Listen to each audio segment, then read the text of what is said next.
복음에 있는 말씀을 계속 진행해 나갈 건데요. 여러분, 성경에는 분명히 이 세상의 종말에 대해서 이야기하고 있습니다. 여러분, 사람들이 그러죠. 말세다, 말세다 그러잖아요. 성경에도 이런 내용이 기록이 되어 있습니다. 분명하게. 그래서 성경은 창세기에서 세상이 시작됐지만 이 세상은 또한 종결되어지고 새하늘과 새 땅이 나타나는 것에 대해서 분명하게 말하고 있습니다. 그래서 이제 오늘날 많은 기독교인들 그리고 그리스도인들이 종말에 대해서 이야기를 하고 있고 마지막 때다 이렇게 이야기를 하고 있는데, 우리가 말하고 있는 이 종말이 그냥 하는 말로 그치겠습니까? 아니면 정말 이 세상에 종말이 올까요? 그리고 우리가 종말이다, 그리고 하나님께서 이 세상을 심판하신다 이렇게 이야기할 때 그 심판은 실제로 올까요? 그 심판이 실제로 심판의 날이 분명히 온다고 한다면 사람들은 이와 같은 심판을 믿을까요? 오늘날 대부분의 사람들이 하나님의 심판을 두려워하지 않고 믿지 않고 있습니다. 그런데 이와 같은 것은 불변의 진리입니다. 다시 말하면 어떠한 그 진리의 내용을 이야기했을 때 그 진리를 믿지 않고 예언된 대로 그 사건이 진행되어서 멸망이 임했는데, 그리고 그 다음에 또 심판을 이야기할 때 사람들은 반복해서 이것을 믿지 않는다고 하는 것입니다. 이사야 선지자는 유다를 향해서 외쳤습니다. 너희들은, 이사야는 그 북이스라엘이 아시리아에 의해서 멸망당하는 것을 직접 목격한 선지자입니다. 그러면서 다시 유다를 향해서 소리를 질렀는데, 유다야 너의 죄는 이스라엘의 죄보다도 더하다. 그래서 하나님께서 바빌론을 통해서 너희들을 심판하실 것이다 이렇게 이야기했는데, 이스라엘 백성들, 아니 그 남유다는 이 선포에 대해서 믿지 않았습니다. 그리고 준비하지 않았습니다. 얼마 전에 우리가 읽은 예레미야 선지자는 어땠습니까? 저는 예레미야 선지자를 보면 꼭 주님 당시가 생각이 나요. 예레미야 선지자를 읽을 때마다, 그 예레미야서와 에가서를 읽을 때마다 하나님의 마음을 알 것 같아요. 오늘도 에가서를 읽었는데 하나님께서 성전을 파괴했습니다.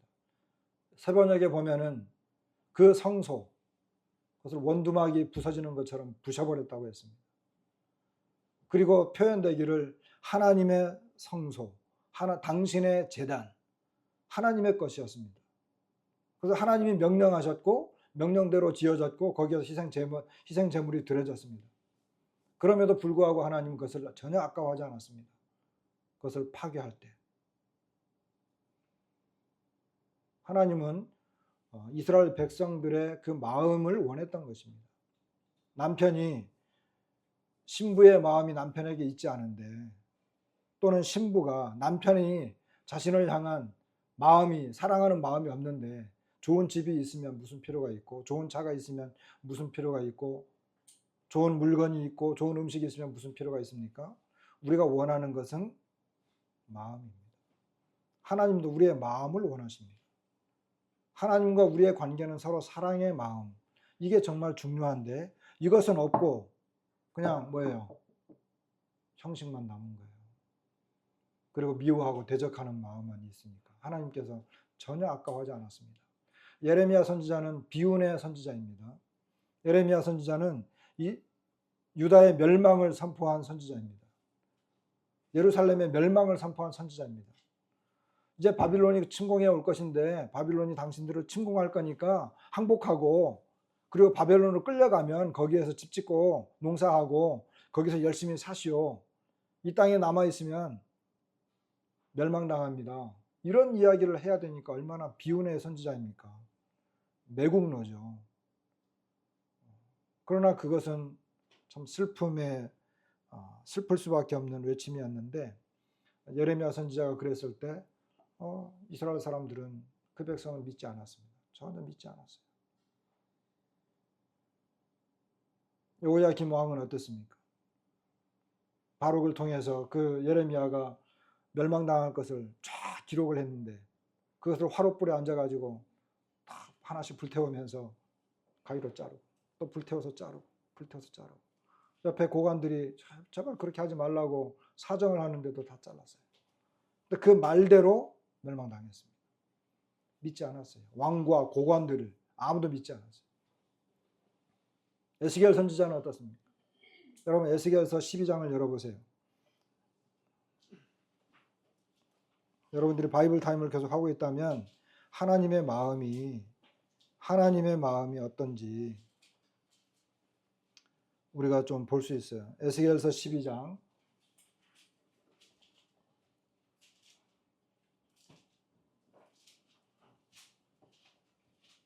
1절에 보면 주님께서 나에게 말씀하셨다. 사람아, 너는 반역하는 백성 가운데 살고 있다.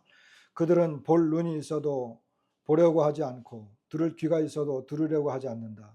그들은 반역하는 족속이기 때문이다. 죄송합니다. 제가 세 번역으로 읽었는데 그래서 그들은 볼 눈이 있어도 보지 않고 들을 귀가 있어도 듣지 않는다. 그들은 반역하는. 그게 무슨 말이에요? 안 듣겠다는 거예요. 믿지 않겠다는 거예요. 너가 하는 말을 우리는 듣지 않겠다는 거예요. 하나님이 아무리 이야기해도 반역하는 족속이라고 하는 것은 아무리 해도 그 귀를 막고 안 듣겠다는 거예요. 아무리 복음을 전하고 심판이 있고 지옥이 있다라고 말을 해도 안 듣겠다는 거예요.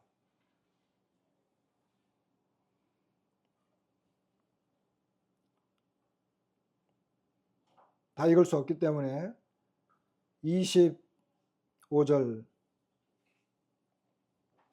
나는 여호와라 내가 말하리니 내가 하는 말이 다시는 더디지 아니하고 응하리라. 반역하는 족속이여 내가 너희 생전에 말하고 이루리라. 나 주 여호와의 말이니라.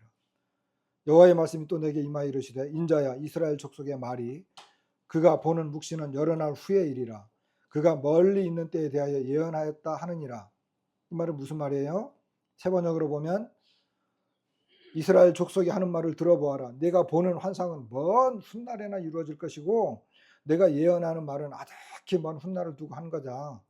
당장 멸망당하는데 당장 이제 너네 망하게 생겼는데 그거에 대해서 그들이 속담으로 언제 선지자들이나 예언자들이 한 말이 우리에게 이루어졌냐? 이것이 이스라엘 백성들이 하는 속담이었어요. 그 말은 선지자들이 하는 예언, 예언자들이 하는 어떤 하나님의 예언 이런 것들은 맨날 너네가 말하지만 이루어진 적이 있어? 이 말이에요.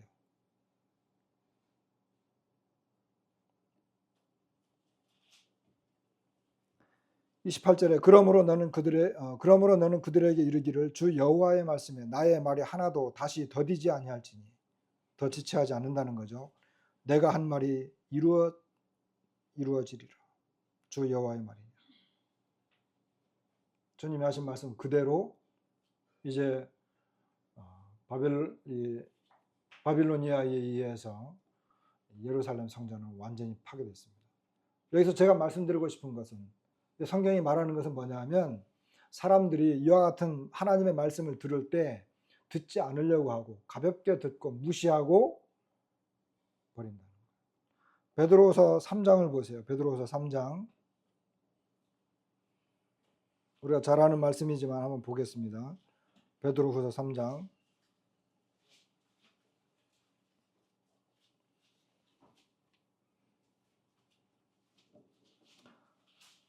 1절부터 보게 되면 사랑하는 자들아 내가 이제 이 둘째 편지를 너희에게 쓰노니 이거 베드로 후서를 말하는 거예요.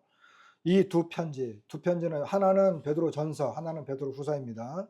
너희의 진실한 마음을 일깨워 생각나게 하여 2절에 보면 곧 거룩한 선지자들이 예언한 말씀과 주 되신 구주께서 너희의 사도들로 말미암아 명하신 것을 기억하게 하려 하노라. 무슨 말입니까?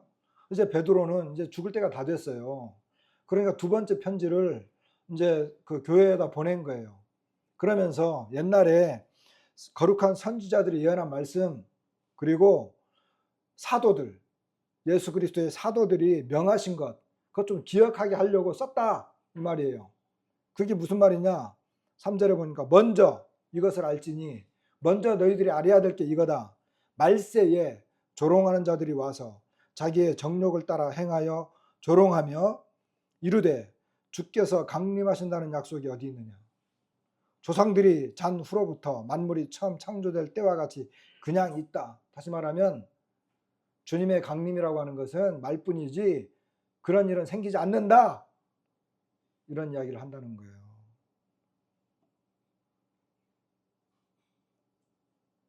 6절에 보면 이로 말미암아 그때 세상은 물이 넘침으로 멸망하였을 때 이제 하늘과 땅은 그 동일한 말씀으로 불사르기 위하여 보호하신 바 되어 경건하지 아니한 사람들의 심판과 멸망의 날까지 보존하여 두셨다. 옛날에 물로 한번 멸망당했거든요. 노아 시대 때. 그런데 이제 그 세상과 땅은 불로 멸망시키겠다는 것입니다.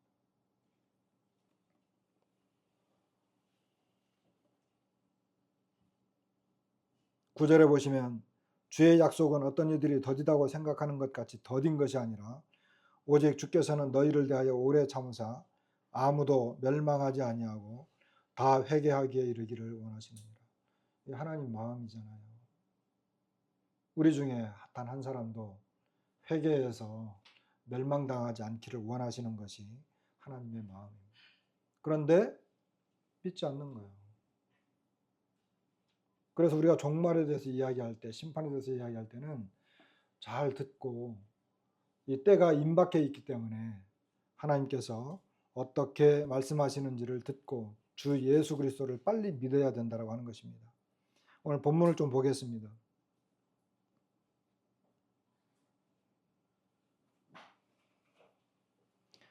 지난번에 말씀을 드린 것처럼 오늘날에는 이 지진과 기근, 전염병, 이 전쟁의 참혹상이 동시다발적으로 이루어지는 시대입니다. 그리고 이것은 점점 우리에게, 우리가 예전에는 불과 한 3, 40년 전만 해도 저희 터키에서 일어나는 것이 무슨 지진인지 미국 동부에서 뭐가 터졌다, 허리케인이 발생했다 이런 거 해도 잘 몰랐잖아요. 근데 지금은 그냥 실시간으로 우리가 봐요.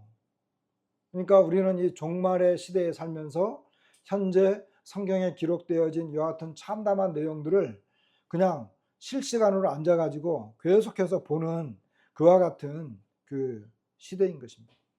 지금이 어떤 때냐, 우리가 살고 있는 지금 이 시대가 어떤 때냐, 성경의 기록 그리고 말씀이 기록되어진 이와 같은 내용들이 우리에게 현실로 다가오는 그와 같은 시대에 살고 있는 것입니다. 마치 아까 우리가 본 것처럼 이스라엘 백성들이, 선지자들이 이제 금방 멸망당한다고 하는데도 안 믿는 그런 시대와 같이 오늘날 우리가 살고 있는 이 시대는 주님의 말씀이 금방 이루어져도 전혀 문제가 안 되는 그와 같은 시대에 살고 있는데 사람들이 믿지 않고 있다고 하는 것입니다. 마태복음 24장 21절, 이는 그때에 큰 환란이 있겠습니다. 창세로부터 지금까지 이런 환란이 없었고 후에도 없으리라. 이제 15절 24장 15절 이후부터 주님께서 이제 이 환란에 대해서 이야기를 합니다. 여러분, 이 세상에는 환란이 있어요. 이제 보면서 이제 우리가 알게 되는데 메모하실 수 있는 분들은 이렇게 몇 장 몇 절만 빨리빨리 메모를 하시면 돼요. 마지막 때에 큰 환란이 있겠다는 거예요. 이 환란에 대해서 성경은 분명하게 이야기했습니다. 예레미야 선지자가 이미 이스라엘 백성들에게 이야기한 예언이 있는데, 예레미야 선지자는 그 당시에 남왕국 유다가 멸망당한 것을 이야기하면서도 멀리 또 내다본 거예요.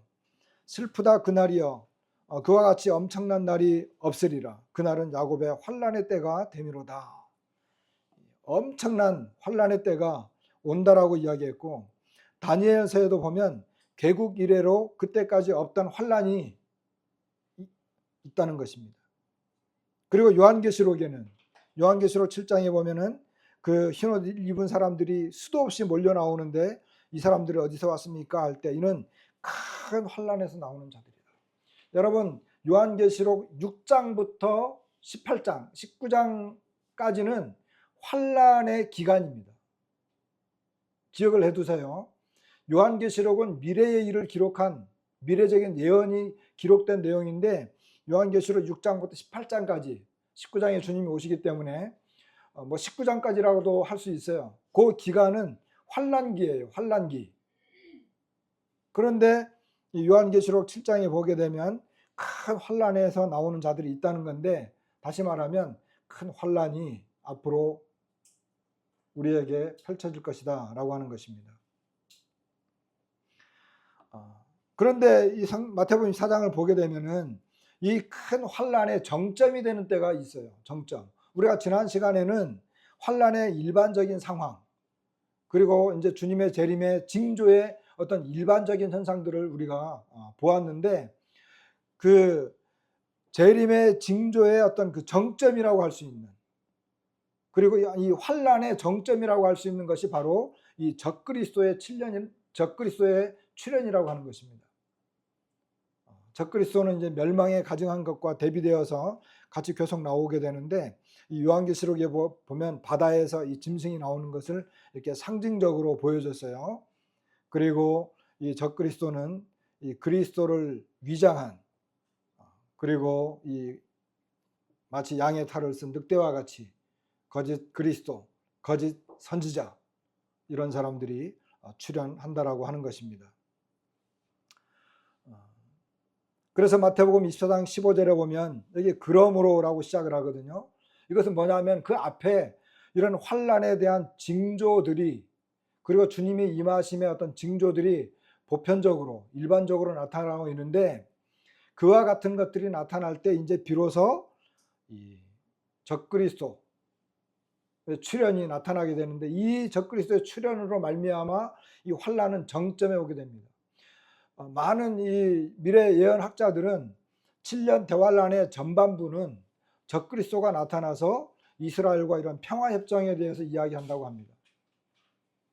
그것이 바로 이제 요한계시록 그 6장에 보면 이제 그 흰말 탄 사람이 나타나게 되는데, 그는 평화를 가장한 적그리스도입니다.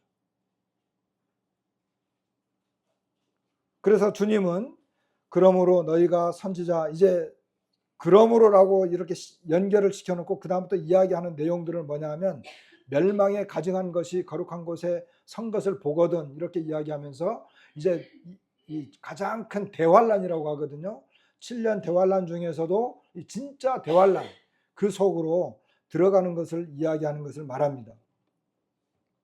이 내용은 다니엘서 9장 27절, 다니엘서 9장의 71의 예언, 그 예언과 연관되어진 것인데, 여기 보면 27절에 이 그가라고 하는 이 그가는 적그리스도예요. 한 일해 동안, 한 일해는 지난번에 7년이라고 이야기했습니다. 7년 동안의 언약을 굳게 맺는다. 근데 그가 그 일해의 절반, 후 3년 반을 말해요. 그 전 3년 반은 평화조약이 형성되고 평안하다, 안전하다, 평안하다 할 때 호련히 이 환란이 임박한 것을 이야기하고 있는데, 이 가증한 것이 날개를 의지하여 설 것이다. 그래서 정한 종말까지 진노가 황폐하게 하는 자에게 쏟아진다. 이런 예언이 기록되어졌고, 이것이 이스라엘을 중심으로 해서 전 세계의 이 내용이, 이 예언이 이루어지는 것을 보게 됩니다. 그리고 11장 31절에는 멸망하게 하는 가증한 것, 이것은 실제적으로, 이 내용은 실제적으로 일어났어요. 그래서 그 시리아의 왕이었던 그 안티오쿠스 에피파네스라고 하는 시리아 왕이 있어요. 이 사람이 이집트를 정벌하러 갔다가 다시 돌아오면서 예루살렘을 들렀는데, 예루살렘에서 그는 이 제우스 산당을 거기다가 설치를 하고, 그리고 돼지의 피를 갖다 바치게 하고, 이렇게 멸망에 가증한 것을 세워놓고 그 예루살렘 성전을 아주 이렇게 그 욕보였어요. 이것 때문에 이제 마카비 혁명이 일어나게 됩니다. 근데 그와 같은 것들이 이제 일어났는데, 이것을 이제 다니엘은 예언을 했고, 그리고 이것을 그와 같은 현상들이 마지막 때 환란 때 또다시 발생할 것을 이제 미래적으로 다시 말씀드리는 것입니다. 다니엘서 12장에도 멸망하게 할 가증한 것, 이것이 세워진다라고 하는 이런 예언들이 계속해서 진행이 되어지는데, 주님이 이 말씀을 인용을 한 것입니다. 데살로니가 후서는 사도 바울이 기록하는 것입니다. 아마도 데살로니가 전후서는 아마 AD 한 45년경 정도에 기록이 됐을 거예요. 그렇다고 한다면 이 주님이 이제 죽으신 이후에 이 사도 바울은 이것이 또 미래적인 일로 나타나는 것을 보게 됩니다. 그래서 2장 1절에 보게 되면 형제들아 우리가 너희에게 구하는 것은 우리 주 예수 그리스도의 강림하심과 우리가 그 앞에 모임에 관하여 주의 날에 대해서 이야기하는데 3절에 보면 누가 어떻게 해도 너희가 미혹되지 말라. 먼저 배교하는 일이 있고 그 다음에 불법의 사람 곧 멸망의 아들이 나타나기 전에는 그날이 이르지 아니하리니 그는 대적하는 자라 신이라고 불리는 모든 것과 숭배함을 받는 것에 대항하여 그 위에 자기를 높이고 하나님의 성전에 앉아 자기를 하나님이라고 내세우느니라. 적그리스도가 이렇게 한다는 것입니다. 이 불법의 사람, 멸망의 아들, 이 존재가 나타나서 하나님의 성전에서 그렇게 할 것을 이야기했는데 이 사람이 바로 적그리스도이고 2장 8절부터 보게 되면 그때 불법한 자가 나타나리니 이렇게 이야기해요. 그러고 주님이 강림하실 때 그를 패하게 되고 9절에 보면 특징이 나와요. 불법한 자가 나타날 때 특징. 악한 자의 나타남은 사탄의 활동을 따라 모든 능력과 표적과 거짓 기적과 불의의 모든 속임으로 멸망하는 자들에게 있으리니. 자, 적그리스도가 출현하고 마지막 때에 거짓 그리스도가 출현해가지고 그가 하는 일이 뭐냐 하면 사탄의 활동을 따라서 능력과 표적 그리고 거짓 기적, 불의의 모든 속임 이런 것들이 있다는 거예요. 그렇게 해서 사람들이 보세요. 여러분 지금 예수님을 믿지 않는 사람들이 있죠. 그렇게 해서 이제 환란으로 들어갔어요. 그럼 이제 환란 때가 됐어요. 환란 때가 됐는데 거짓 그리스도, 거짓 선지자 이런 사람들이 나타나 가지고 어떤 막 능력을 행한단 말이에요. 저처럼 여기 앞에 서가지고 뭐 하나님의 사랑 이야기하고 예수 그리스도께서 우리의 죄를 담당했어요. 이런 말로만 하지 않아요. 제가 말로만 하니까 여러분 안 믿어지죠? 거짓 그리스도, 적그리스도가 출현하고 거짓 선지자가 나타났을 때 이 사람들은 표적, 기적, 이적, 속임수, 뭐 이런 능력 이런 걸 가지고 막 활동을 한다는 거예요. 그럼 사람들이 믿을까요? 안 믿을까요? 믿을 수밖에 없다는 거예요. 그래서 여기 보면 11절에 보면 이러므로 하나님이 미혹의 역사를 그들에게 보내사 이 환란 기간 동안에 있는 사람들을 말하는 거예요. 거짓 것을 믿게 한다는 거예요. 누가? 하나님이 거짓 것을 믿게 하도록 놔둔다는 거예요. 12절에 보면 진리를 믿지 않고 불의를 좋아하는 모든 자들로 하여금 심판을 받게 하려 하시니라. 지금 예수님을 믿지 않는 사람들이 그때 가면 지금처럼 안 믿을 거야 라고 버틸 수 있을 것 같아요? 그때 가면 거짓 것을 믿을 수밖에 없다. 그때 가면 둘 중에 하나는 확실하게 믿어야 되는데 그때 가면 환란 때가 되면 거짓 것을 믿는다는 거예요. 믿을 수밖에 없어요. 왜? 정치, 경제 이런 모든 것들이 적그리스도에 의해서 통제되고 있기 때문에 먹고 살려면 그리고 존재하려면 그 사람을 따르고 믿을 수밖에 없어요. 그것이 정확한 내용들이 요한계시록에 나와 있어요. 그럼 오늘날 왜 진리를 믿지 않느냐? 오늘 왜 구원받지 못하느냐? 나중에 거짓된 것을 믿으려고 지금 안 믿는 거예요. 중요한 것은 그것입니다. 그래서 오늘날 믿고 있는 우리들은 얼마나 참 은혜의 시대에 살고 있는지를 더 절실하게 깨닫게 되는 거죠. 지금은 하나님의 은혜와 보살핌 아래 우리의 마음을 감동해서 주님을 믿을 수 있도록 해주셨지만 그때 가면 먹고 살기 위해서 육체의 구원을 얻기 위해서 거짓 것을 믿는다는 것입니다. 환란 기간 동안에 구원받는다라고 하는 것은 결코 쉬운 일이 아닙니다. 그래서 이 내용이 요한계시록에 예언되었어요. 그 데살로니가 전후서와 이 요한계시록은 사도 바울과 사도 요한이 미래적으로 이야기했어요. 이 짐승에 대해서. 13장 1절에 보니까 바다에서 한 짐승이 나와요. 2절 후반부에 보니까 이 짐승의 모습인데 용이 자기의 능력과, 용은 사탄을 말합니다. 사탄이 자기의 능력과 보좌와 큰 권세를 이 짐승에게 줘요. 그리고 이 짐승이 권세를 받아요. 그렇게 해서 용에게 경배하고 짐승에게 경배하도록, 이 짐승은 적그리스도를 말합니다. 그래서 그 8절에 보면 맨 마지막 빨간 줄을 보게 되면 죽임을 당한 어린 양의 생명책에 창세 이후로 이름이 기록되지 못하고 이 땅에 사는 자들은 다 그 짐승에게 경배하리라. 그냥 거짓 것을 믿을 수밖에 없다는. 그래서 적그리스도를 믿으면 그 사람은 결국은 지옥에 들어가게 되는 것입니다. 이것은 이제 거짓 선지자인데 13장 11절부터는 내가 보면 또 다른 짐승이 땅에서 올라왔거든요. 아까 첫 번째 짐승은 바다에서 올라왔는데 이 짐승은 땅에서 올라와요. 짐승이 서로 달라요. 앞에 것은 적그리스도를 우리가 보통 말을 하고 있고, 요 땅에서 올라온 이 또 다른 짐승은 거짓 선지자입니다. 이는 그 바다에서 올라온 그 짐승을 경배하도록, 그래서 12절 중간에 보면 처음 짐승에게 경배하게 한다는 거예요. 그리고 13절에 보면 큰 이적을 행한다는 거죠.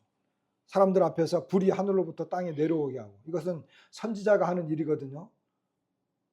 옛날에 엘리야 선지자가 했던 것처럼 선지자가 하는 거죠. 이런 기적과 능력을 보면, 표적을 보면 안 믿을 수 있겠어요? 그래서 14절에 보면 이적을 행하게 되는 거죠. 그리고 이 짐승을 위한 우상을 만들게 되고, 그래서 이 우상에게 경배하도록. 그리고 여기 그 다음 절에 보면 이제 666이라고 하는 내용이 나와요. 그건 뭐냐면 경제권을 장악을 해가지고 모든 사람들이 이 경제권을 통제를 받아서 이 짐승을 경배하도록 하기 위한 하나의 작전인 것입니다. 그렇게 해서 적그리스도를 믿으면 나중에 짐승에게 경배하거나 이 우상에게 경배한 사람들은 다 심판을 받게 된다는 예언입니다. 자, 환란에 대해서 이야기했어요. 그래서 이 환란은 적그리스도의 출현으로 정말 도저히 이 환란 기간 동안에 이 짐승인 이 불법의 사람, 적그리스도, 그를 안 믿을래야 안 믿을 수 없는 그와 같은 시대가 온다는 거예요. 그리고 마태복음, 우리가 본문에 있는 마태복음 24장 16절 20절까지는 여기 보면은 16절에 그때 유대에 있는 자들은 산으로 도망해라. 지붕에 있으면 집 안에 물건을 가지러 내려가지 말아라. 밭에 있는 사람은 겉옷을 가지러 뒤로 돌이키지 말고 아이 뵌 자들, 젖먹이는 자들, 겨울에나 안식일에 되지 않도록 기도해라. 이건 뭐냐면 환란의 그 사건들이, 환란의 기간에 일어나는 모든 일들이 굉장히 긴박하게 돌아간다는 거예요. 그래서 지붕 위에 올라가서 무슨 일을 하거나 또는 밭에서 무슨 일을 하는데 이런 소식을 들었어요. 그러면 돌아가지 말라는 거예요. 빨리 도망치라는 거예요. 마카비 혁명 때 이 시리아라든지 이 적군들이, 이 로마에 의해서 적군들이 막 쳐들어오니까 이 혁명군들이, 유대에 있던 혁명군들이, 이 유대에는 이런 이 바위라든지 이런 산에 피할 수 있는 이런 곳이 많거든요. 그때 다 그쪽으로 다 도망갔어요. 거기서 이제 게릴라 작전을 펼쳐가지고 이 혁명군들이 이제 활동을 했어요. 그렇기 때문에 이 환란 기간 때 어떤 이 환란에 대한 소식들이 들어올 때 시간이 없다. 그리고 머뭇거릴 이런 겨를이 없다. 빨리 도망쳐라. 환란에, 여러분 7년 대환란이라고 하는 게 좀 있으면 나오게 되는데, 환란의 기간이 한 이래 동안의 언약을 세웠기 때문에 이 7년 동안에 벌어질 일이기 때문에 이 긴박함이라고 하는 것은 우리의 어떤 이 생각을 초월하는 그와 같은 때가 와요.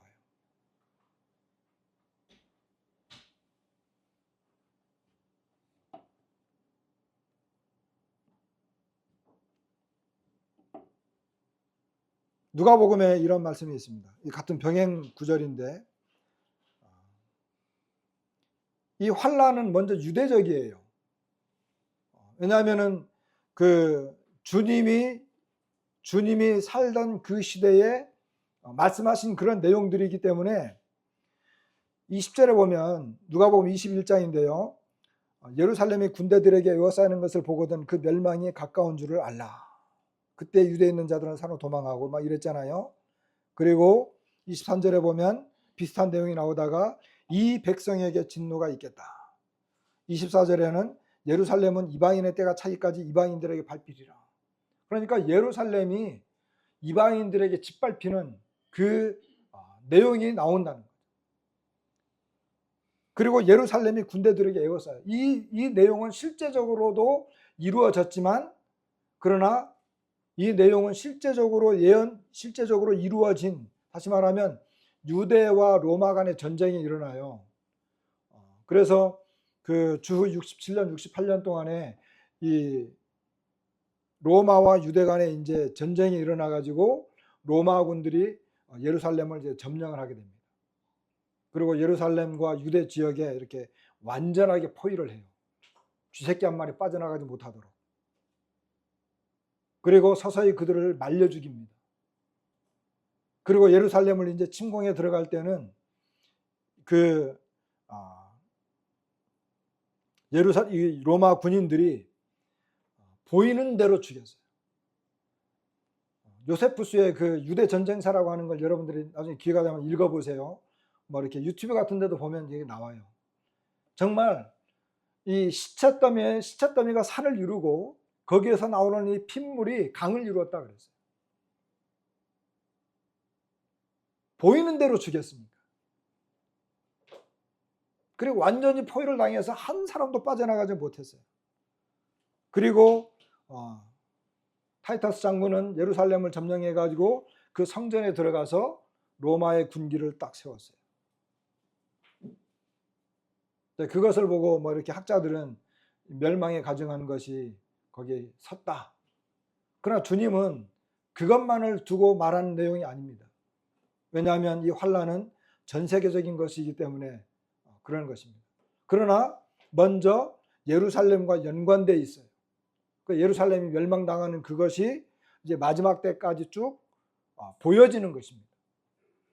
예언의 특징이 그런 것이에요. 그리고 지금도 예루살렘은 그 이방인의 때가 차기를 지금도 기다리고 있습니다. 지금도 예루살렘은 이방 성전이 거기에 서 있잖아요. 그래서 이 환란은 전 세계적이다. 마태복음 24장 7절 민족을 나라가 나라를 모든 민족, 14절에는 모든 민족, 온 세상, 30절에 모든 민족이 모든 족속들이 나오고 31절에 하늘 이 끝에서 저 끝까지 사방에서 만국에 전파되어야 된다는 것. 노아의 때가 국지적인 환상이 아니었어요. 노아의 때는 온 세상이 물에 잠겼습니다. 모든 민족, 그리고 하나님이 창조하신 시초부터 지금까지 모든 육체가 구원을 받지 못한다. 사람들이 세상에 임할 일을 생각한다. 누가복음 21장에는 이 날은 온 지구상에 거하는 모든 사람에게 임하리라. 환란은 반드시 오게 되어 있습니다. 그리고 그 환란은 온 지구상에 거하는 모든 사람에게 이것이 임하는 때입니다. 그래서 환란에 들어가면 더 이상의 소망이 없어요. 환란 기간이 오면.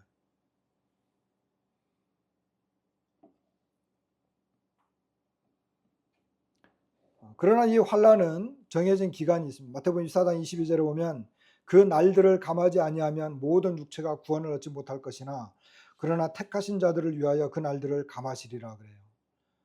그러니까 그 날들을 감하시겠다. 감하지 않으면 구원받을 육체가 없다. 이것은 환란이 얼마나 극심한지. 여러분, 이 요한계시록을 읽어보면요, 3분의 2가 죽어요. 사람 3분의 2가. 그리고 이 지진이 일어나는데 그 지진이 지금까지 보지 못한 그런 지진이 발생하는 거예요. 뭐 얼마 전에 뭐 지진 강도가 뭐 7.6, 그리고 뭐 좀 정말 크면 9.0 이렇게 되잖아요. 그런데 그때는 이 지진의 강도를 측정할 수 없을 거야. 그래서 지금 우리 눈에 보이는 것들은 환란 기간 때 일어날 것들에 대한 어떤 전조적인 현상들이다. 그런데 하나님께서 특별히 택하신 자들, 이 택하신 자들은 유대인들을 중심으로 한 유대 지역에 있는 이 택하신 자라고 하는 것은 마태가 이 택하신 자라고 하는 표현을 썼다라고 하는 이것은요, 뭐 마태가 뭐 교회를 위해서 또는 하나님의 자녀들을 위해서 이런 식으로 표현하지 않고 택하신 자녀라고 하는 것은 굉장히 유대적인 표현이에요. 구약적인 표현이에요. 이것은 뭐냐면 이스라엘과 관련된 내용들입니다. 그러나 이와 같은 것은 또 그 당시에 또 이제 구원받게 되는 이와 같은 사람들을 위해서 그 날들을 감한다 그랬는데 그 날짜가 언제냐? 계시록 11장 2절에 42달, 계시록 13장 5절에 42달. 42달이 얼마예요? 42달이면 3년 반이죠. 그리고 계시록 12장 6절에는 이스라엘의 고난받는 그 날짜가 1260일로 나왔어요. 1260일. 이거 30으로 나누면 이것도 3년 반입니다. 성경에는 다양하게 이렇게 표현되어 있는 걸 봐요. 그리고 다니엘서 7장 23절 25절에 보면 한 때와 두 때와 반 때. 그러니까 1 더하기 2 더하기 반, 3년 반. 또 12장 7절에도 보면 한 때, 두 때, 반 때를 지나서 성도의 권세가 다 깨지기까지 이런 내용들이 언급이 되는 걸 보게 됩니다. 그리고 계시록 12장에도 보면 한 때와 두 때와 반 때를 양육받는다. 이스라엘의 고난의 기간을 말하는 것입니다. 그러니까 성경에는 3년 반을 두고 42달이라든지 1260이라든지 한 때, 두 때, 반 때 이렇게 하면서 3년 반을 조금씩 다양하게 구체적으로 표현하는 것을 보게 됩니다.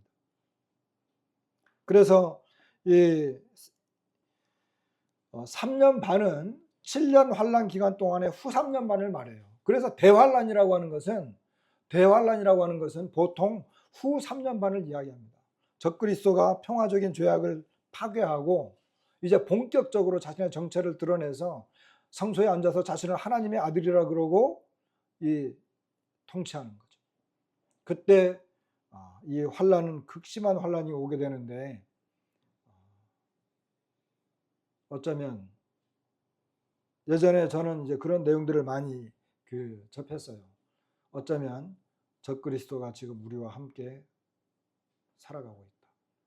어딘지 모르지만 그런 이야기도 많이 들었어요. 그리고 예전에는 뉴스에서 어떤 사건들이 발생하면 그것이 무슨 이렇게 마지막 때 징조해가지고 막 이렇게 많이 이야기들을 했거든요. 근데 그런 것들이 이제 하나의 현상일 수는 있지만 현상일 수 있는데 그것을 성경에서 말하는 어떤 그 예언이 성취된 것처럼 그렇게 이야기하는 것은 굉장히 위험합니다. 그런 것들을 많이 이야기했던 그런 목사들과 학자들이 많이 있었어요. 분명한 것은 어떤 사건이나 현상들 그리고 대재앙들이 일어났을 때 우리는 그와 같은 것을 하나의 전조로 보면서 우리의 마음을 새롭게 할 수는 있지만 저것이 바로 성경에서 말하는 이거다라고 단정 지을 때는 굉장히 조심해야 됩니다. 그리고 어떤 사건이 지나고 난 다음에 그것이 무엇이다 이렇게 결정할 수 있는 것이지. 그래서 요즘에는 이런 매스컴이나 이런 것들을 보면서 우리는 조심스럽게 저런 것들이 하나의 전조 현상으로서 어떻게 발전할 것인지, 이 정세가 어떻게 흘러갈 것인지 이와 같은 것들을 이렇게 생각해보고 마음에 이렇게 가늠해 볼 수는 있습니다. 마태복음 24장 23절로 26절까지 23절에 보면 그때 사람이 너희에게 말하되 보라 그리스도가 여기 있다 혹은 저기 있다 해도 믿지 말라. 거짓 그리스도들과 거짓 선지자들이 일어나 큰 표적과 기사를 보여 할 수만 있으면 택하신 자들도 미혹하리라. 보라 내가 너희에게 미리 말하노라. 그러면 사람들이 너희에게 말하되 보라 그리스도가 광야에 있다 해도 나가지 말고 보라 골방에 있다 해도 믿지 말라. 여기 거짓 그리스도들과 거짓 선지자들이 일어나서 큰 표적과 기사를 보여 할 수만 있으면 택하신 자들도 미혹한다. 이것이 이 마지막 환란 때의 모습이고, 그리고 주님이 재림하기 직전에 이와 같은 현상들이 나타나는 것입니다. 진짜가 오기 전에 가짜가 활개를 치는 겁니다. 그래서 택하신 자들, 어쩌면 그 당시의 성도들, 그리고 많은 유대인들, 이 사람들이 미혹을 당할 것입니다. 그런데 특징이 뭐냐 하면 사람들이 그렇게 한다는 거예요. 여기 23절에 보면 그때 사람이 너희에게 말하되 보라 여기 있다 저기 있다. 24장 전반부, 24장 그 주님의 처음 말씀하실 때는 자칭 그리스도라고 하는 사람들이 많이 나타나는데, 여기에서의 특징은 사람들이 그렇게 한다는 거예요. 본인이 그렇게 이야기하지 않고 사람들이. 그러니까 미혹당한 사람들이 그리스도가 저기 있다 여기 있다 막 이렇게 말한다는 거예요. 오늘날 우리나라에도 이 거짓 그리스도 많죠. 그 하나님의 교회 안상홍, 지금은 이제 그 안상홍의 아내였던, 그래서 거기에는요 그 하나님 아버지가 있고 하나님 어머니가 있어요. 아버지가 죽으니까 이제 어머니를 믿으라는 거예요. 그런데요, 놀라운 것은 우리는 웃죠. 거기 사람들이 한두 명만 있는 게 아니에요. 한두 명 있는 게 아니에요. 수천 수만 명이 모여가지고 하나님 어머니를 찬송해요.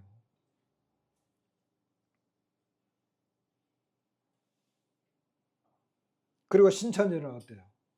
신천지 지금 계속 우리 교회에도 계속 이렇게 편지를 우편함에 놓고 가는데, 한번 전화해가지고 넣지 말라고 했는데도 자꾸 넣더라고요. 거기 들어가면 그들이요 철저하게 훈련받아요. 시험도 치고. 그리고 특히 젊은 사람들이 거기 빠지면 나오지를 못해요. 미혹이라고 하는 것은 굉장히 두려운 것입니다.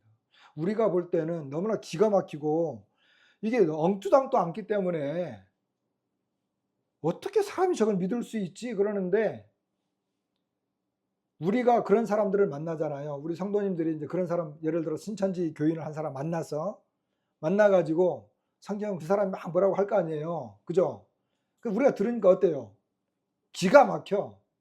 우리처럼 관찰, 해석, 적용하면서 그냥 성경을 올바르게 해석 쫙 하질 않고 자기는 마음대로 말을 하니까, 그리고 여기 있는 성경 저기 있는 성경 막 끄집어다가 막 이야기를 하잖아요.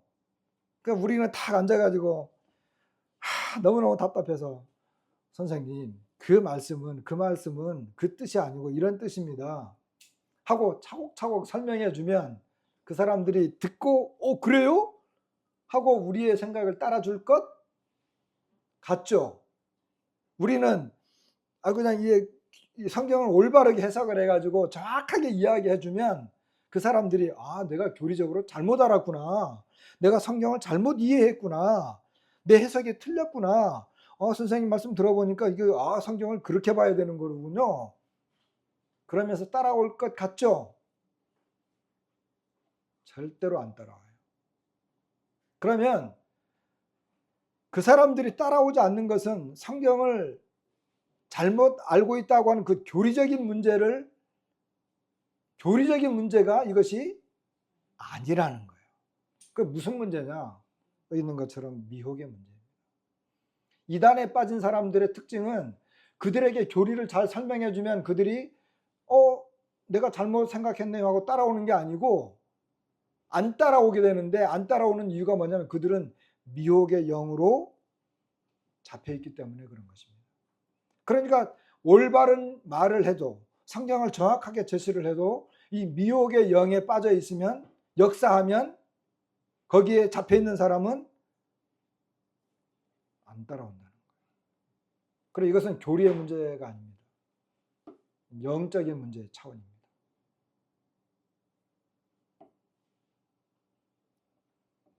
그 사람들이 여기 있다 저기 있다, 그리고 굉장히 표적과 기사를 통해서 미혹을 하는 걸 보게 되고 그러니까 주님이 25절에 보면 내가 너에게 미리 말한다. 미리 말한다. 미혹의 역사가 굉장히 나타난다는 거죠. 그리고 사람들이 뭐 광야에 있다, 골방에 있다, 믿지 말라는 거예요. 그러나 주님은 그런 식으로 주님은 임하지 않는다는 거죠. 그럼 주님 어떤 식으로 임하느냐? 27절, 28절에 보니까 번개가 동편에서 나서 서편까지 번쩍임 같이 인자의 임함도 그러하리라. 그러니까 주님의 임재하심은 주님이 재림하실 때 주님의 그 모습은 사람들이 여기 있다 저기 있다 말하지 않아도 안다는 거예요. 사람들이 뭐 그리스도가 뭐 저쪽 교회에 있어 뭐 저쪽 교회 신천지에 있어 뭐 이렇게 말하지 않아도 사람들이 안다는 거예요. 주님의 재림은 번개가 번쩍하면 어때요, 여러분? 번개가 번쩍하면 무섭잖아요. 그 다음에 뭔가 있을 것 같으니까 우르르 하잖아요. 소리의 속도는 1초, 뭐 빛이 소리의 속도는 1초에 저는 초등학교 때 그 배운 것 같은데 얼마나 나가요? 340m 가지 않아요? 맞죠? 우리 선생님들. 맞는 것 같은데 1초에 340, 한번 찾아보세요. 좀 뭐 정확히 모르겠는데 제가 알기로는 그래요. 빛의 속도는 1초에 지구의 7바퀴 반. 그죠? 지구 한 바퀴의 거리는 4만 킬로잖아요. 4만 킬로. 그러니까 28하고 30만 킬로네요. 빛이 팍 하면 한꺼번에 30만 킬로 달려가는 거지. 소리는 340. 제가 알기로 그래요. 번개가 번쩍했어. 눈을 봤잖아요. 빛의 속도가 빠르니까 좀 있으면 이제 소리가 들리겠죠? 그러면 이제 거리를 알 수 있지. 번개가 몇 미터 쪽에서 몇 미터 쯤에서 번쩍했구나. 맞죠? 초소. 초등학교를 잘 나와야 되니까. 맞아요. 저는 국민학교를 나와가지고 요즘 초등학교하고 틀려서. 자, 어쨌든 주님이 임함은 그렇다는 거예요. 그러니까 주님이 인재하시면, 주님이 강림하신다고 하면 주님이 재림할 때는 사람들이 이러쿵저러쿵 하지 않아도 뭐 생난리를 떨지 않아도 주님의 재림은 모든 사람에게 다 나타나요. 아까 환란을 말씀드렸잖아요. 환란이 이 마지막 때의 이 큰 환란은 우리가 일반적으로 알고 있는 이런 환란들하고 달라요. 우리 이미 1차 대전 겪었어요. 2차 대전 겪었어요. 6.25 전쟁 겪었어요. 6.25 전쟁을 일부에서 아주 격심하게 겪은 사람들은 전쟁이 터지니까 아이고 세상 말세가 왔구나 이랬을 거 아니에요. 이런 일반적인 환란하고 마지막 때 있는 큰 환란은 근본적으로 달라요. 일반적으로 일어나는 이런 환란들은 우리가 이제 뭐 이런 매스컴을 통해서 지금 보고 있지만 마지막 때의 큰 환란은 전 세계적으로 모든 사람들이 이게 진짜 마지막 환란이로구나 하는 것을 알 수 있다는 거예요. 요한계시록 6장에 보면은요, 사람들이 이 막 그냥 산더러 무너져 가지고 우리를 막 그냥 이렇게 멸망시켜 달라고, 빨리 멸망시켜 달라고, 그죠? 바위가 막 떨어져 가지고 우리를 나를 빨리 죽여 달라고, 그런 환란이 오는데, 그런 환란은 그 특징이 뭐냐 하면 사람들이 야 지금 마지막 환란이야 이렇게 말하지 않아도 이게 마지막 때인 것을 확실하게 안다는 거예요. 이 환란이 전 세계적으로 확실하게 보이기 때문에. 그래 우리가 일반적으로 겪고 있는 뭐 일본에서 지진이 터졌어요, 뭐 녹조 현상이 일어났어요, 뭐 이런 것들이 막 이렇게 아주 환경적인 거 보이잖아요. 이런 건 일반적일 수 있는데 마지막 때에는 이 환란이 우주적으로 그 전 지구적으로 이것이 막 동시다발적으로 터지기 때문에 사람들이 금방 안다는 것입니다. 더더욱 중요한 것은 주님의 재림은 어때요? 주님의 재림은 지금처럼 뭐 이만희가 어쩌고 저쩌고 뭐 안상홍이 어쩌고 저쩌고 말하지 않아도 주님의 재림은 너무나 선명하고 분명하게 확실하게 오신다는 거예요. 사람들이 여기 있다 저기 있다 말할 필요도 없어요. 그렇게 주님은 오신다는 것입니다. 29절부터 보니까 그날 환난 후에 즉시, 이거 뭐예요? 그날 환난 후에 즉시, 이것은 어떤 시간의 임박함과 시간의 연속성인데 이것은 사실적이고 분명하다는 걸 말해요. 해가 어두워지고 달이 빛을 내지 않고 별들이 하늘에서 떨어지고 하늘의 권능들이 흔들리리라. 그때에 인자의 징조가 하늘에서 보이겠고 그때에 땅의 모든 족속들이 통곡하며 그들이 인자가 구름을 타고 능력과 큰 영광으로 오는 것을 보리라. 그가 큰 나팔 소리와 함께 천사들을 보내리니 그들이 그의 택하신 자들을 하늘 이 끝에서 저 끝까지 사방에서 모으리라. 주님이 재림하시는 모습입니다. 주님이 영광 가운데 오신다는 것입니다. 천재지변이 동시에 일어나고, 이것은 여기 있는 것처럼 뭐 해가 어두워지고 달이 빛을 내지 않고 별들이 하늘에서 떨어지고 하늘의 권능들이 흔들리리라, 이것이 실제적으로 그렇게 될 수도 있고, 어쩌면 아까 말씀드린 것처럼 주님이 재림하시는 이것은 모든 사람들이 주님이 재림하시는 것을 확실하게 보게 된다는 거예요. 주님께서 죽으시기, 나중에 이제 우리가 마태복음 26장 들어가게 될 건데, 마태복음 26장에 보면 주님이 이제 잡히십니다. 이제 십자가에 금방 죽기 직전이에요. 대제사장이 예수님에게 질문합니다. 너가 정말 하나님의 아들이냐? 너 정말 그 영광 받으실 하나님의 그 아들이냐? 그래서 주님이 대제사장 앞에서 그 대제사장이 분명하게 이야기해요. 여기 그 30절에 있는 그 말씀, 인자가 구름을 타고 영광 가운데 오는 것을 너희가 볼 것이다. 30절에 오면 그때 땅의 모든 족속들이 통곡한다 그랬거든요. 이때 주님의 재림을 목격하는 사람들은 거의 대부분 다 불신자들이에요.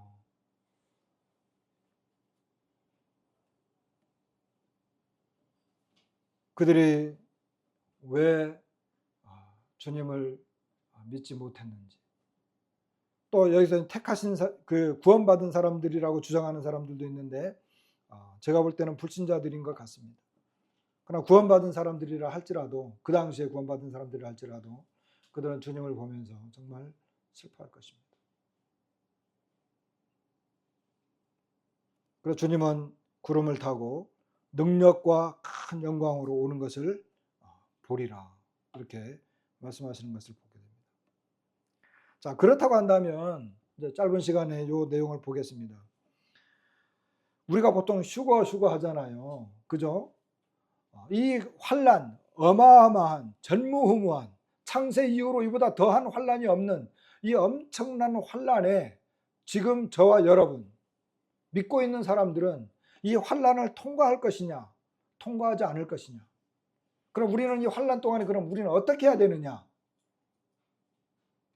여기에 대해서는 저는 환난 전 휴거를 믿어요.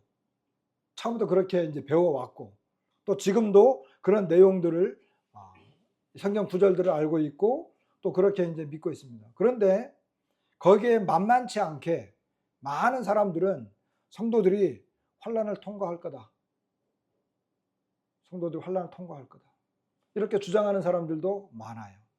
그렇게 옛날에는 이게 좀 우스운 이야기지만, 옛날에는 구원받은 사람이 환난을 통과한다 이렇게 가르쳐 이야기하면 그 사람 구원받지 않은 사람으로 생각하는 때도 있었어요. 근데 그렇게 하면 안 됩니다. 오늘날 구원받은 사람들 중에도 성도들은 환난을 통과합니다, 이렇게 믿는 사람들도 많아요. 왜? 그렇게 가르침을 받았고 성경을 그렇게 해석하니까. 그러나 저는 환난 전 휴거를 믿고 있고, 그거에 환난 전, 그러니까 이런 대환난 그 전에 주님이 우리를 부르시고 교회는 휴거될 것이다, 이와 같은 내용에 저는 이제 동의하는 거죠. 그리고 그것을 기다리고 있고. 그것을 좀 보겠습니다.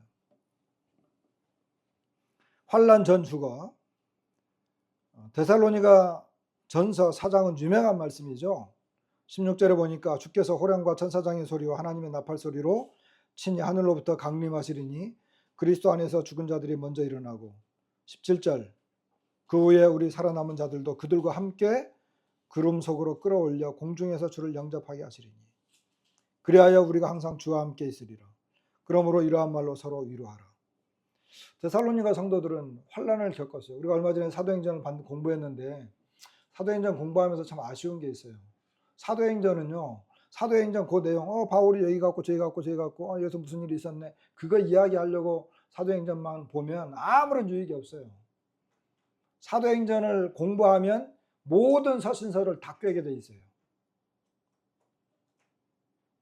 그렇게 공부하시면 좋아요. 그리고 우리 형제님들에게 분량을 맡겼는데 고린도 지역을 갔어요. 고린도 전후서를 여러 번 읽어보셔야 돼요.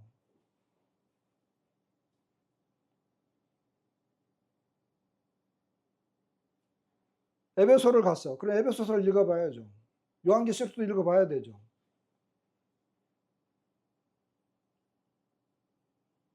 여기 데살로니가 성도들은 굉장히 어려움을 겪고 있었어요. 그리고 주님 오신다고 했는데 주님 오시기 전에 죽은 사람들도 생겼어요. 아마 맞아 죽었을 수도 있어요.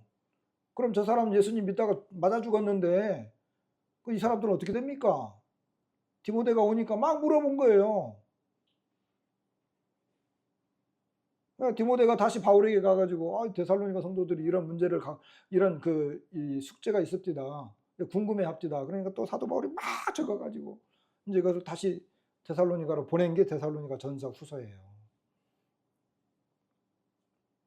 그래서 여기서 이제 부활의 순서 이런 것들을 이제 설명하면서, 그럼 우리 살아남은 사람들, 여기 17절에 보면 그 후에 우리, 그냥 사도 바울을 포함해서, 사도 바울은 죽어될 것을 기대했어요. 그들과 함께 구름 속으로 끌어올려. 여기 끌어올려라고 하는 것은 이제 그 라틴어로 이제 슈거라고 하는, 영어 성경에 이제 슈거라고 하는 그런 그 단어가 기록되는데, 이것은 강제로 그 낚아채는 것을 말해요. 강제로. 그러니까 언젠가 우리는 주님이 강림하실 때 먼저 우리를 이제 구름 속으로 끌어올린다는 거죠. 강제로 우리를 낚아채서 공중에서 주님을 영접한다는 거예요. 이것이 휴거입니다.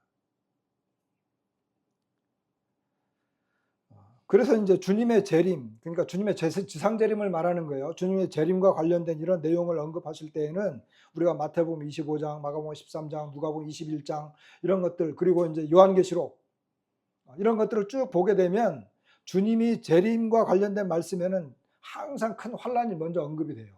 그러니까 주님의 지상 재림과 환란 후에 주님의 지상 재림이 내려오는 거거든요. 그런데 이 휴거라든지 공중 재림과 관련된 여기 이런 내용들과 관련된 말씀, 휴거와 관련된 이런 그 언급들에는 대환란이 언급되지 않아요. 이런 것들을 이제 어떤 그 기준을 삼아서 우리는 보통 이 환란 전 휴거를 주장하게 됩니다. 빌립보서 3장 20절에 보면 우리의 시민권은 하늘에 있는지라 거기로부터 구원하는 자 곧 주 예수 그리스도를 기다리노니 그는 만물을 자기에게 복종하게 하실 수 있는 자의 역사로 우리의 낮은 몸을 자기 영광의 몸의 형체와 같이 변하게 한다.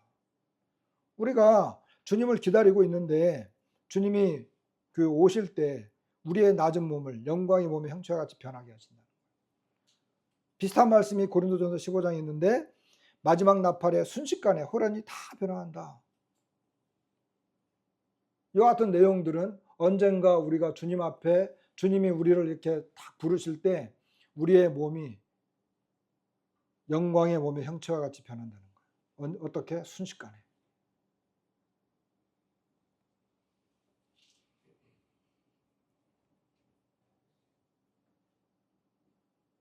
그리고 주님이 요한복음 14장에서 이런 말씀하셨죠. 너희는 마음에 근심하지 말라. 하나님을 믿으니 또 나를 믿으라. 내 아버지 집에 거할 곳이 많도다. 그렇지 않으면 너희에게 일렀으리라. 내가 너희를 위하여 처소를 예비하러 가노니 가서 너희를 위하여 거처를 예비하면 내가 다시 와서 너희를 내게로 영접하여 나 있는 곳에 너희도 있게 하리라. 주님이 하늘에 처소를 예비하러 가는데 주님이 다시 오시면 우리를 불러서 하늘에 예비해 놓은 그 거처로 우리를 영접하겠다는 거예요. 환난과 관계가 없습니다. 계시록 3장 10절도 유명한 말씀인데 빌라델비아 말씀이에요. 근데 사람들은 이것은 지역적인 문제다, 빌라델비아 교회에 해당되는 말이다라고 하지만 많은 학자들은 그렇게 말하지 않아요. 저도 또 그렇게 보고 있는데, 내가 나의 인내의 말씀을 지켰은즉 내가 또한 너를 지켜 시험의 때를 면하게 하리니 이는 장차 온 세상에 임하여 땅에 거하는 자들을 시험할 때라. 그러니까 장차 온 세상에 시험한 땅에 거하는 자들을 시험할 때 이 환난 때예요. 근데 이 시험의 때를 면하게 해주겠다는 거예요. 그러니까 환난이 있는데 이 환난을 성도들이 거치면서 환난을 거치는 동안 주님이 성도들을 꽉 붙잡아서 믿음이 떨어지지 않도록 내가 지켜주겠어 지켜주겠어 주님의 보호를 받으면서 환난을 통과하는 것이 아니라 환난과 관계없이 이 환난을 면제시켜 주겠다는 거예요. 우리는 그렇게 분별하는 것입니다. 그러니까 성도들은 환난을 통과하지 않습니다. 끝나버렸네요. 환난을 통과하지 않습니다. 그래서 오늘 우리는 그 대환난과 그리스도의 재림 이런 것들을 보았는데, 우리 성도님들이 디도서 2장을 한번 열어보실래요? 디도서 2장 보고 말씀 마치겠습니다.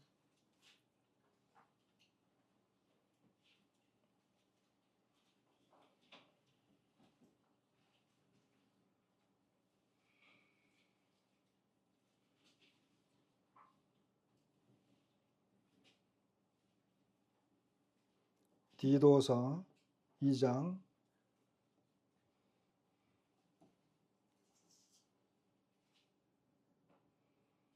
11절부터 보겠습니다. 모든 사람에게 구원을 주시는 하나님의 은혜가 나타나 우리를 양육하시되 경건하지 않은 것과 이 세상 정욕을 다 버리고 신중함과 의로움과 경건함으로 이 세상에 살고. 여러분, 우리를 구원하신 하나님의 은혜의 목적이 뭡니까? 우리를 양육하시는데 경건하지 않은 것, 이 세상 정욕을 다 버리는 것, 신중함, 의로움, 경건함으로 이 세상에 살게 하기 위해서. 실제적인 거죠. 이 땅에서의 실제적인 모습들. 그 다음에 13절 다 같이 한번 읽어볼까요? 13절 시작. 복스러운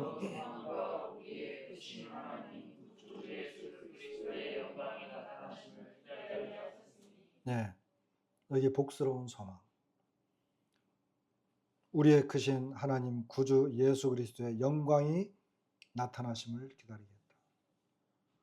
물론 이것은 뭐 재림도 될 수 있죠. 지상 재림. 그러나 우리를 부르러 오실 그 예수님을 보여주기도 합니다. 그것이 우리에게 복스러운 소망입니다. 우리에게 있는 복스러운 소망. 14절 그가 우리를 대신하여 자신을 주심은 모든 불법에서 우리를 속량하시고 우리를 깨끗하게 하사 선한 일을 열심히 하는 자기 백성이 되게 하려 하십니다. 우리는 하나님의 은혜로 구원받았습니다. 그것이 이제 12절에 그렇게 해서 살아야 되는 거고, 13절에는 소망이 나오고 14절에는 우리가 무엇을 열심히 해야 되는지 하는 이런 장면이 나오고 있어요. 그래서 우리는 이러한 어떤 소망이 있습니다. 마태복음 24장을 통해서 그럼 우리가 얻게 되는 교훈은 뭘까요? 성도들은 환난을 통과하지 않는데, 성도들은 환난과 뭐 관계가 없대, 뭐 면제받는데, 그러면 그냥 우리는 그럼 어떻게 해야 돼요? 막 살아도 구원받는 겁니까? 그런 의미가 아니죠. 환난을 통과하지 않기 때문에, 그러면 성도들은 지금 살고 있는 성도들이 환난을 통과하지 않기 때문에 그냥 이렇게 살다가 주님 오시면 다 구원받는다고 하니까, 성경은 그런 식의 구원을 우리에게 말하지 않습니다. 디도서 2장 11절부터 14절의 내용이 바로 그런 내용들입니다. 우리의 거룩함과 경건함은 주님의 다시 오시는 이 복스러운 소망을 근거로 우리의 삶을 늘 살리게 하고자 하시는 것입니다.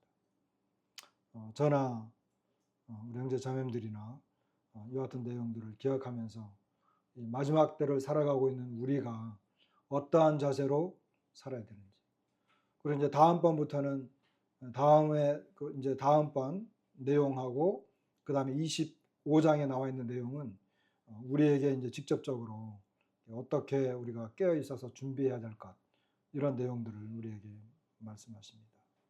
또 그것을 통해서 교훈을 받기를 원합니다. 마치도록 하겠습니다.